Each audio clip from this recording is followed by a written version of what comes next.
അധികമായി മറ്റൊരാളിനെയും ഞാൻ കണ്ടിട്ടില്ല. ഒരുപക്ഷെ ആരുടെയും ആത്മീയതയെ അളക്കുവാനായി നമ്മുടെ അളവ് പോലും നമ്മുടെ കയ്യിലില്ല. എങ്കിലും ക്രിസ്താനുഭവം ഇത്രമാത്രം ആഴത്തിൽ പതിപ്പിക്കുകയും മനുഷ്യ ഹൃദയത്തിലേക്ക് സംവേദിപ്പിക്കുകയും ചെയ്ത ഒരു പിതാവ് ഒസ്താദ്സിനെ പോലെ മറ്റ് ആരെയും കാണുവാനായിട്ട് എന്റെ എളിയ ജീവിതത്തിൽ സാധിച്ചിട്ടില്ല എന്ന് പറയുവാനായി എനിക്ക് യാതൊരു മടിയുമില്ല. യേശുക്രിസ്തു അദ്ദേഹത്തിന് പരമാനന്ദമായി തന്റെ ജീവിതത്തിൽ ബാക്കി എല്ലാ കാര്യങ്ങളും ക്രിസ്തു കഴിഞ്ഞതിന് ശേഷം മാത്രമേ ഉള്ളൂ. ആ യേശുക്രിസ്തുവുള്ള ക്രിസ്താനുഭവം, അതിൽ നിന്നാണ് അദ്ദേഹത്തിന്റെ തൃത്വവേദശാസ്ത്രവും ദൈവ സ്നേഹമാണെന്നുള്ള അടിസ്ഥാനപരമായിട്ടുള്ള ചിന്തകളുമെല്ലാം അദ്ദേഹത്തിൽ വളർന്നു വന്നിട്ടുള്ളത്. ഞാൻ വീണ്ടും കുറച്ചുപേരെ ശ്രദ്ധിക്കുന്നതുകൊണ്ട് പറയുകയാണ്, ഒസ്താദ്സിനെ സാമൂഹ്യ പരിഷ്കർത്താവും പാവങ്ങൾക്ക് വേണ്ടി ജീവിച്ച ഒരാളെന്നും നീതിക്കും സമത്വത്തിനും വേണ്ടി ജീവിച്ച ഒരു വിപ്ലവ ചിന്തകനാണെന്നും ഒക്കെ വിശേഷിക്കുമ്പോൾ അവിടെ നിർത്തരുത്. അതൊക്കെ തിരുവേണ്ടി പരിമിതമാക്കുകയാണ്. അതിന്റെ എല്ലാം അടിത്തട്ടിൽ കിടക്കുന്നത് തന്നെ ജീവിച്ച ക്രിസ്തുവാണ്. ഇനി ജീവിക്കുന്ന ഞാനല്ല, എന്നിൽ വസിക്കുന്ന ക്രിസ്തു അത്രേ എന്നുള്ള ദർശനമാണ് അദ്ദേഹത്തെ ഇത്രമാത്രം ആയിട്ട് കൊണ്ടുപോകാൻ കൊണ്ട് ഇടയായത്. ആ അനുഭവത്തെ മാറ്റി നിർത്തിക്കൊണ്ട് അഭിനന്ദ ഒസ്താദ്സിനെ കുറിച്ച് ചിന്തിക്കുകയോ പഠിക്കുകയോ ചെയ്യുന്നത് അപര്യാപ്തവും അപൂർണവുമാണെന്ന് ഞാൻ പറയും. അവിടെ ആ ക്രിസ്താനുഭവത്തിൽ ആയിരിക്കുവാൻ സാധിക്കുമ്പോഴാണ് തിരുമേനിയുടെ ജീവിത ദർശനം ഏറ്റവും അധികമായി അർത്ഥവത്തായിരിക്കുന്നത്. ക്രിസ്തു ഉള്ളിൽ വസിക്കുമ്പോൾ ക്രിസ്തു സ്നേഹിച്ച മനുഷ്യരെ സ്നേഹിക്കാതിരിക്കാൻ നോക്കുകയില്ല. അതാണ് ഒസ്താദ്സിനെ മനുഷ്യരെ സ്നേഹിച്ചത് പ്രകടനാത്മകമായിട്ടുള്ളതല്ലായിരുന്നു. പിന്നെയോ അത് ജീവിതത്തിന്റെ ഉള്ളിൽ നിന്ന് അവിടെ തികഞ്ഞു വന്ന അനുഭവമാണ്. അത് പ്രകടനമല്ല, മനുഷ്യരെ ആകർഷിക്കാൻ വേണ്ടി ചെയ്തതല്ല. സുവിശേഷത്തെ കുറിച്ച് പൗലോസ് പറഞ്ഞിരിക്കുന്ന പ്രകാരം, ഞാൻ സുവിശേഷം അറിയിക്കുന്നില്ലെങ്കിൽ എനിക്ക് കഷ്ടം. അതിന്റെ കൂടെ പറയണം, എന്നെ നിർബന്ധിക്കുന്നു, ക്രിസ്തുവിന്റെ സ്നേഹം എന്നെ നിർബന്ധിക്കുന്നു.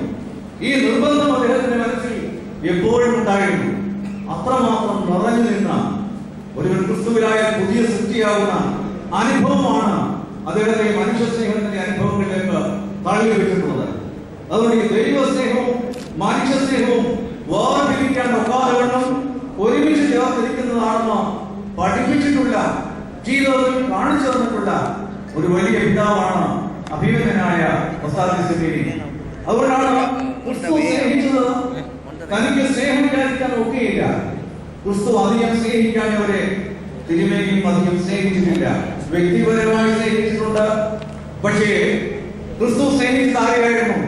സമൂഹത്തിലെ ഏറ്റവും തള്ളപ്പെട്ടവരെ, ചുങ്കക്കാര്, പാപികള്, വേശ്യാസ്ത്രീകള്, കുഷ്ഠരോഗികള്, കുരുടന്മാര്, അനാഥര്, വിധവമാര്. ക്രിസ്തുവിനെ സ്നേഹിക്കുന്നവർക്ക് അവരെ സ്നേഹിക്കാതിരിക്കാൻ ഒക്കെയില്ല. അതായിരുന്നു തിരുമേനിയുടെ ജീവിതം. അതുകൊണ്ട് ക്രിസ്തു അധികാര കേന്ദ്രങ്ങളിൽ നിന്ന്, അതുപോലെ സമൂഹത്തിന്റെ മേലേക്കടയിലുള്ള വളരെ സ്വാധീന ശക്തിയുള്ള, സാമൂഹ്യ സാമ്പത്തിക ശക്തിയുള്ള സമൂഹത്തിൽ നിന്ന് തിരുമേനി സ്വാഭാവികമായിട്ട് മാറുന്നു. പാവങ്ങളുടെ സ്നേഹിതനായത് പാവങ്ങൾക്ക് വേണ്ടി ജീവിക്കാനുള്ള ഒരു പ്രത്യയശാസ്ത്രത്തിന്റെ പിൻബലത്തോടെ അല്ലായിരുന്നു, പിന്നെയോ ക്രിസ്തുവിന്റെ സ്നേഹത്തിനാണ്. അതുകൊണ്ടാണ് അദ്ദേഹത്തിന്റെ ജീവിതത്തിന് ഒരു സമയത്തും വഴിതെറ്റി പോകാനില്ല. നസറാനായ യേശു പാതിരാകാലങ്ങളിൽ പിതാവായ ദൈവത്തോടുള്ള സംസർഗത്തിൽ ജീവിക്കുകയും അതേസമയം തന്നെ പകൽ സമയങ്ങളിൽ താൻ ജനങ്ങളുടെ മധ്യേ പ്രവർത്തിക്കുകയും ചെയ്തു. ഒസ്താദ്സിനെ ഇത് രണ്ടും സമുജ്ജമായി സംഘടിച്ചിരുന്നു. ഏകാന്തതയിൽ ദൈവത്തോട് പ്രാർത്ഥിക്കുന്ന ഒരു മനുഷ്യൻ, അദ്ദേഹം പ്രാർത്ഥനാ മനുഷ്യനായി അങ്ങനെ പ്രത്യേകമായിട്ട് പ്രത്യക്ഷപ്പെട്ടിട്ടില്ല. അദ്ദേഹത്തോട് പ്രാർത്ഥിച്ചിട്ടുള്ള മറ്റൊരാളില്ല. യാഗപ്രാർത്ഥനകൾ മാത്രമല്ല അദ്ദേഹം തികച്ചിട്ടുള്ളത്. ഓരോ മനുഷ്യനും കാണാൻ വന്നു കഴിഞ്ഞാൽ, നമുക്കറിയാം, മറ്റാരെയും കുറ്റപ്പെടുത്തുകയല്ല. നമ്മളെവിടെ ഇരിക്കുന്ന പുരോഹിതന്മാരൊക്കെ ഓർക്കണം, നമ്മളെ കണ്ട് എത്രയോ പേര് പോകുന്നു. ഒസ്താദ്സിന്റെ ഒരു മാതൃക, ഒരു കുഞ്ഞു വന്ന് കണ്ടാൽ, ആരെങ്കിലും ഒരു മനുഷ്യൻ വന്ന് കണ്ടാൽ ഒരു നിമിഷം പ്രാർത്ഥിക്കാതെ ആ സംഭാഷണം അവസാനിപ്പിക്കുകയില്ല.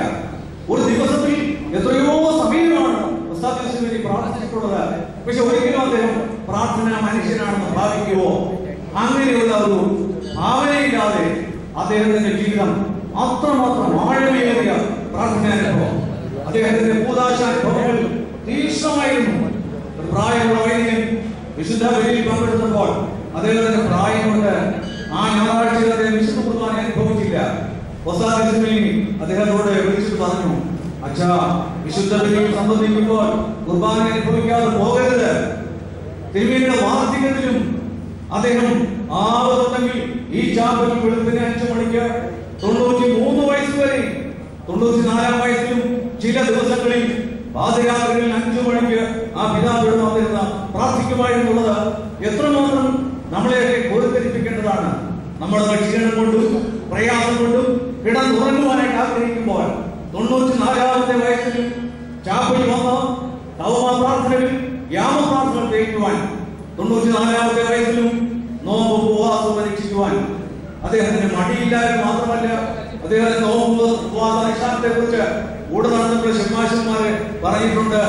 ചില ചൊവ്വാഴ്ച വൈകിട്ട് ചില ഭവനങ്ങളിൽ ചെന്ന് കഴിഞ്ഞാൽ അവർ നല്ല ആഹാരം കൊടുത്തെങ്കിൽ, മീൻ കൊടുത്തെങ്കിൽ, മുട്ട കൊടുത്തെങ്കിൽ തിരുമേനി വളരെ പ്രായോഗിക ബുദ്ധിയോട് പറയും, 6 മണിക്ക് സന്ധ്യാനമസ്കാരം ആരംഭിക്കുന്നതിന് മുമ്പ് ഷമ്മാശിനി മുട്ട വേണമെങ്കിൽ കഴിച്ചോളൂ. തിരുമേനിക്ക് പ്രായോഗിക ബുദ്ധിമുണ്ട്.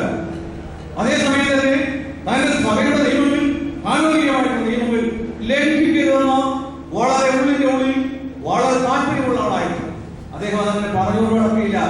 പക്ഷെ സഭയുടെ കാനൂനിക നിയമങ്ങൾ ഒന്നും ലംഘിക്കാതെ അതേസമയം തന്നെ ഉൽപ്പതിഷ്ണുമായി ജീവിക്കാനായിട്ട് അദ്ദേഹത്തിന് സാധിച്ചു എന്നുള്ളത് നമ്മൾ മനസ്സിലാക്കേണ്ട കാര്യമാണ്. പ്രത്യേകിച്ചും ചില മനുഷ്യരൊക്കെ വളരെ ആഠികരായി ഉൽപ്പതിഷ്ണുക്കളായി പ്രവർത്തിക്കുമ്പോൾ അവർ മറന്നുപോകുന്ന ചില കാര്യങ്ങളുണ്ട്. അവർ പ്രാർത്ഥന മറന്നുപോകും, കൂദാശകൾ മറന്നുപോകും, ആത്മീയ അനുഷ്ഠാനങ്ങൾ മറന്നുപോകും. ഇതൊന്നും ലംഘിച്ചിട്ടില്ല. നിങ്ങൾ ഞാൻ കണ്ടിട്ടുണ്ടായിരിക്കും, ഒരു വിവാഹ ശുശ്രൂഷ നടത്തി കഴിഞ്ഞാൽ മണി 12:30 ആയെങ്കിൽ 1 മണിയായെങ്കിൽ വിവാഹത്തിന്റെ ശുശ്രൂഷയിൽ പങ്കെടുത്തവരെ പറഞ്ഞു വിട്ടിട്ട് അദ്ദേഹം അവിടെ വന്ന് ഉച്ച നമസ്കാരം നടത്തിയിട്ട് മാത്രമേ അദ്ദേഹം ആഹാരം കഴിക്കുമായിരുന്നുള്ളൂ. ഇതൊക്കെ ഇന്നത്തെ തലമുറ കണ്ടുപിടിക്കേണ്ടതാണ്. മെത്രാശന്മാർ കണ്ടുപിടിക്കേണ്ടതാണ്. റംബാശന്മാർ വൈദികൻ കണ്ടുപിടിക്കേണ്ടതാണ്. ഇത്ര തിരക്കുണ്ടെങ്കിലും ആ വിവാഹ കൂദാശ കഴിഞ്ഞിട്ട് ഉടനെ പോയി ആഹാരം കഴിക്കാൻ അദ്ദേഹം പോയിട്ടില്ല. അദ്ദേഹം അവിടെ നിന്ന് ജമാഅത്തിനെ പിടിച്ചു നിർത്തും. ബാക്കിയുള്ളവരെ കാണിക്കാൻ വേണ്ടി എല്ലാവരെയും പിടിച്ചു നിർത്തുകയില്ല. അദ്ദേഹം പ്രായോഗിക ബുദ്ധിയുള്ള ആളായിരുന്നു. ബാക്കിയുള്ളവർക്ക് പോയിക്കൊള്ളട്ടെ, അദ്ദേഹം ജമാഅത്തിനെ കൂടെ പിടിച്ചു നിർത്തും. വേറെ ആരെയും പിടിച്ചു നിർത്തുകയില്ല, അച്ഛന്മാരെ പിടിച്ചു നിർത്തുകയില്ല, അവരും പോയിക്കൊള്ളട്ടെ. പക്ഷെ അച്ഛന്മാരെ പിടിച്ചാട്ട് നിർത്തി ഉച്ച നമസ്കാരം തികച്ചതിന് ശേഷമേ അദ്ദേഹം ആഹാരം കഴിക്കുമായിട്ടുള്ളൂ. അതുപോലെയുള്ള നിഷ്ഠ. ഞാൻ അദ്ദേഹത്തിന്റെ കൂടെ ഇവിടെ താമസിച്ചുള്ള ഈ ബിഷപ്പിന്റെ താമസിച്ചിട്ടുണ്ട്. ഇത്ര പേരേ ഉള്ളൂ, 5-6 പേരേ ഉള്ളൂ. 5 മണിക്ക് ഞാനും എന്റെ യൗവനത്തിൽ ചിലപ്പോൾ വെളുപ്പിനെ ഉറങ്ങിപ്പോയിട്ടുണ്ട്. ആളുകളെയും ജമാഅത്തിനെ വിളിച്ചുകൊണ്ട് വരാൻ പറയും. തിരുമേനി ശാസിക്കുകയോ വഴക്ക് പറയോ അതിന്റെ പേര് നമ്മളെ വളരെയധികം ഭീവത്സമായി മോശക്കാരനായോ ചിത്രീകരിക്കുകയില്ല. സ്നേഹപൂർവ്വം അദ്ദേഹം വിളിച്ചുകൊണ്ട് ആളെ പറഞ്ഞു വിടും. ഒതോസിമാറ്റിനെ വിളിച്ചുകൊണ്ട് വന്നാട്ടെ, ചിലപ്പോൾ ഉറങ്ങിപ്പോയെങ്കിൽ വിളിച്ചുകൊണ്ട് വരും. ഒരു വഴക്കും പറയില്ല. പക്ഷേ നമ്മളതൊന്ന് പാഠം പഠിക്കും. ആ പിതാവിനെ കൂടെ നിൽക്കുമ്പോൾ ഈ നിഷ്ഠയിൽ നമ്മൾ വളരേണ്ടവരാണെന്ന് നമ്മൾ പാഠം പഠിക്കും. അദ്ദേഹം ആരെയും അവനെ ശാസിക്കുകയോ ഇതിന്റെ പേരിൽ ശിക്ഷിക്കുകയോ ഒന്നും ചെയ്തിട്ടില്ല. സ്നേഹപൂർവ്വം മനുഷ്യ ഹൃദയങ്ങളിലേക്ക് ആഴത്തിൽ കയറിയിട്ടുള്ള ഒരു പിതാവാണ് അഭിനന്ദനായ സദസ്യമേനി. അതുകൊണ്ട് അദ്ദേഹത്തിന്റെ ജീവിതത്തിന്റെ സ്വാധീനം, പ്രത്യേകിച്ച് ക്രിസ്തുവിലുള്ള അദ്ദേഹത്തിന്റെ ആശ്രയബോധത്തിലുള്ള ദൈവത്തിന്റെ ആശ്രയബോധത്തിന്റെ അനുഭവം ഇതാണ് തലമുറകളായി നമുക്ക് കൈമാറാനുള്ളത്. പ്രകീർത്തിക്കപ്പെടണമെന്ന് തിരുമേനി ആഗ്രഹിക്കുന്നില്ല. അദ്ദേഹത്തെ കുറിച്ച് ആദ്യമായി വായിച്ചപ്പോൾ അത് എന്റെ ഒരു വലിയ മഹാഭാഗ്യം, എന്റെ ജീവിതത്തിലെ മഹാഭാഗ്യങ്ങളിൽ ഒന്നായി ഞാൻ കാണുന്നു. 70-ാം വയസ്സിൽ പാത്രോസ് യുവന പ്രസ്ഥാനത്തിന്റെ ജനറൽ സെക്രട്ടറി ആയിരുന്നു ഞാൻ. നൂറനാട് വെച്ച് അന്നാണ് പാവങ്ങൾക്ക് വേണ്ടി അവർക്ക് വെള്ളം കുടിക്കാനില്ലാതിരുന്നപ്പോൾ ജന്മദിനം കൊണ്ടാടാൻ തിരുമേനി തയ്യാറില്ലായിരുന്നു. അന്ന് ഞങ്ങളെല്ലാം കൂടെ നിർബന്ധിച്ചിട്ടാണ് ജന്മദിനം കൊണ്ടാടി. ആ പാവങ്ങൾക്ക് അവിടെ പമ്പില്ലായിരുന്നു, വെള്ളം കിട്ടാൻ സൗകര്യമില്ലായിരുന്നു. തിരുമേനിയോട് ഞങ്ങൾ പറഞ്ഞു, തിരുമേനിയുടെ നാമത്തിൽ കുഷ്ഠരോഗികൾക്ക് വെള്ളം കുടിക്കാനുള്ള സൗകര്യം ഞങ്ങൾ ഉണ്ടാക്കി കൊടുക്കാം, തിരുമേനി അവിടെ വരാമെന്ന് ചോദിച്ചു. അങ്ങനെയാണ് അദ്ദേഹം അവിടെ വന്നത്. അന്ന് 70-ാം വയസ്സിൽ മലയാള മനോരമയിൽ ഒരു റൈറ്റ് പെട്ടി ആതുരർക്ക് വേണ്ടി ജീവിച്ച മാറ്റിവെച്ച ജീവിതം എന്നുള്ള തലക്കെട്ടോടുകൂടി എന്റെ അദ്ദേഹം മലയാള മനോരമയിൽ വന്നു. അന്നാണ് ഉസ്താദിനെ കുറിച്ച് ഈ രീതിയിൽ ഒരു പരസ്യം അല്ലെങ്കിൽ അല്ലാതെ തന്നെ അനേകം പേർക്കും അറിയാമായിരുന്നു. അത് കഴിഞ്ഞിട്ട് എന്നോട് പറയുന്നുണ്ടായി, അച്ഛൻ വലിയ ദോഷമായിരുന്നു. ഞാൻ ആ എഴുതാതിൽ ഒരു വാക്ക് എഴുതിയിരുന്നു, ഒരു എഴുത്തയച്ചാൽ മറുപടി അയക്കാതിരിക്കുകയില്ല. ഇന്നൊരു പക്ഷേ എഴുത്തിന് മറുപടി സാങ്കത്യം പോയി, SMS ഒക്കെ വന്നു കഴിഞ്ഞു, അതുകൊണ്ട് ഇമെയിലൊക്കെ വന്നു കഴിഞ്ഞു, അതിന്റെ സാങ്കത്യം നഷ്ടപ്പെട്ടു പോയി. പക്ഷെ അഭിയുദ്ധനായ ഈ വാർദ്ധക്യത്തിലും അദ്ദേഹത്തിന്റെ കയ്യിൽ സംഭാവന കൊടുത്തു കഴിഞ്ഞാൽ ആ സംഭാവനയ്ക്ക് രസീതും അതിന്റെ അടിക്കൊരു വരി കുറിക്കാൻ വാർദ്ധക്യത്തിൽ കൈ പറക്കുമ്പോഴും അദ്ദേഹം മറന്നു പോയിട്ടില്ല. ഞാൻ അത് എഴുതിയ പ്രകാരം അദ്ദേഹം പറയുന്നുണ്ടായി, അദ്ദേഹത്തിന് എഴുത്തയച്ച് ഞാൻ മറുപടി കിട്ടാതെ പോകില്ല എന്ന് പറഞ്ഞപ്പോൾ തിരുമേനിയിലെ അച്ഛൻ എനിക്ക് വലിയ ഉത്തരവ് ചെയ്തു. ഒട്ടേറെ എനിക്ക് എഴുത്തയച്ചു, പക്ഷെ ഞാൻ ആർക്കും മറുപടി അയക്കാതിരുന്നില്ല. അത് രാത്രി ഒത്തിരിക്കുന്ന അന്നത്തെ എഴുത്തുകൾക്ക് മറുപടി എഴുതിയതിനു ശേഷമേ അദ്ദേഹത്തിന് തുറന്നുമായിരുന്നുള്ളൂ. എത്രമാത്രം അന്യം നിന്ന് പോയ ചില മൂല്യങ്ങൾ, മനുഷ്യ ബന്ധങ്ങൾക്ക് അദ്ദേഹം കൊടുത്തിട്ടുള്ള വലിയ മൂല്യം, അത് നമുക്കറിയാം. അദ്ദേഹത്തിന്റെ ഈ ശുശ്രൂഷയെ പങ്കെടുത്തതിൽ അനേകായിരം പാവങ്ങളുണ്ട്. അവര് ലോകപ്രകാരം അറിയപ്പെടുന്നവരല്ല, അതനേകായിരങ്ങളുണ്ട്. അവര് ഹൃദയത്തിൽ തിരുമേനിയെ എത്ര അധികമായി സ്നേഹിച്ചിരുന്നു.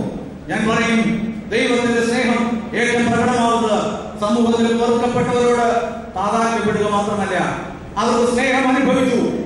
ഒസ്താദിനോട് എനിക്ക് ഒറ്റ കാര്യത്തിലേ മനപ്രയാസമുള്ളൂ. എന്താണെന്നറിയാമോ? എന്നെ സ്നേഹിച്ചതുപോലെ അദ്ദേഹം എല്ലാവരെയും സ്നേഹിച്ചു. ഞാൻ സ്വാർത്ഥനായതുകൊണ്ട് അദ്ദേഹം എന്നെ മാത്രമേ സ്നേഹിക്കാവൂന്ന് ഞാൻ പലപ്പോഴും ആഗ്രഹിച്ചു പോയിട്ടുണ്ട്. അദ്ദേഹത്തിന്റെ മനസ്സിൽ ഞാൻ മാത്രമേ നിൽക്കാവൂന്ന് ആഗ്രഹിക്കുന്ന സ്വാർത്ഥത എനിക്കുണ്ടായിട്ടുണ്ട്. പക്ഷേ ഓസ്താദിന്റെ ഹൃദയത്തിൽ എനിക്ക് കിട്ടിയ ഇടം പോലെ അനേകായിരങ്ങൾക്ക് ഇടം കിട്ടുവാൻ തക്കവണ്ണം അദ്ദേഹത്തിന്റെ ഹൃദയം വിശാലമായിരുന്നു. ദൈവത്തിന് മാത്രമേ മനുഷ്യരെ മുഴുവൻ സ്നേഹിക്കാൻ സാധ്യമാവുള്ളൂ. ഈ ലോകത്തിലെ കോടിക്കണക്കിന് മനുഷ്യരെ, ജീവജാലങ്ങളെ, പ്രകൃതിയെ സ്നേഹിക്കുവാൻ ദൈവത്തിന് മാത്രമേ സാധ്യമാവുള്ളൂ. ദൈവാനുഭവമുള്ള മനുഷ്യർക്ക് മാത്രമേ അവരുടെ ഹൃദയങ്ങളിലും അനേകായിരങ്ങൾക്ക് വസിക്കുവാൻ ഇടമുള്ളൂ. എന്റെ ഹൃദയങ്ങളിൽ വസിക്കുവാൻ ചുരുക്കം ചില അംഗങ്ങൾ, എന്റെ കുടുംബാംഗങ്ങളും പ്രിയപ്പെട്ടവർ മാത്രമേ കാണുകയുള്ളൂ.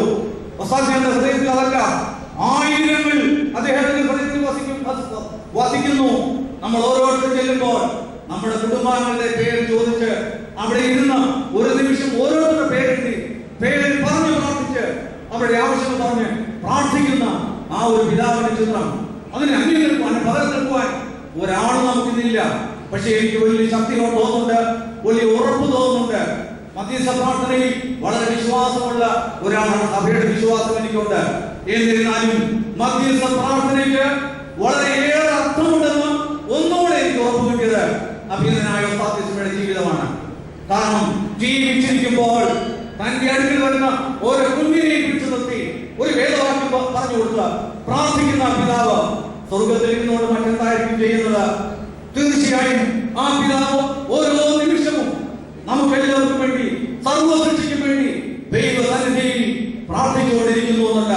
വിശുദ്ധന്മാരുടെ മധ്യസ്ഥത എത്ര അർത്ഥവത്താണെന്നുള്ളത് അഭിനന്ദനായ ഉസ്താദിന്റെ ജീവിതം കുറെ കൂടെ ശക്തമായി നമ്മുടെ മുമ്പിൽ വരച്ചു കാട്ടിയിരിക്കുകയാണ്.